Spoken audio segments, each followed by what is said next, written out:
Yung average monthly searches, no, hindi ko yata na-explain kanina to. Yung average monthly searches, ito yung search volume ng keyword na to month to month. In average. Month to month, itong guitar chords tutorial, meron siyang 1,000 na monthly searches. Tapos, the way you will read this, sa guitar chords tutorial, meron siyang 1,000 volume. And in the past 3 months, nag-increase ng 14%.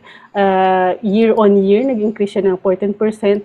Pero, yung competition level for this one, hindi ko din pala na-explain yung competition level. Yung competition level is low, medium, high.